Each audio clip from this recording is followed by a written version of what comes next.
क्या है ये संकल्प शक्ति? इसे समझने के लिए मैं आपको एक उदाहरण देता हूं।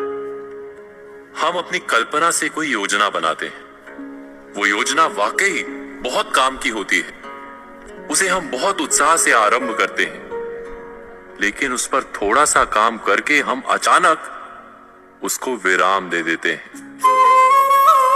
ऐसी अनेक आधी अधूरी योजनाएं आपके पास भी होंगी, जिन्हें आपने पूरे जोर शोर के साथ आरंभ तो किया, लेकिन उसे उसके परिणाम तक नहीं पहुंचाया। और पूरी कल्पना, पूरी योजना एक नाकाम सोच के रूप में सामने आती है। आपने कभी विचार किया है कि ऐसा क्यों होता है? ऐसा मात्र कार्य में संकल्प शक्ति के अभाव के कारण होता है। हम कार्य आरंभ करते समय अपनी संकल्प शक्ति पर विचार नहीं करते। भावुकता के साथ काम का आरंभ तो कर लेते हैं, लेकिन उसको निरंतर संचालित करने की क्षमता पर विचार नहीं करते।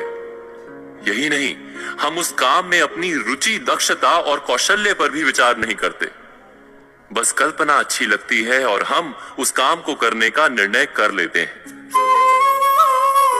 ऐसा जब जब और जहां जहां होगा, कार्य अधूरा छूटेगा ही, क्योंकि कार्य वही पूर्ण होता है जहां कौशल्य पूर्ण लगन, तब पूर्ण रुचि और संकल्प शक्ति का सही मेल हो।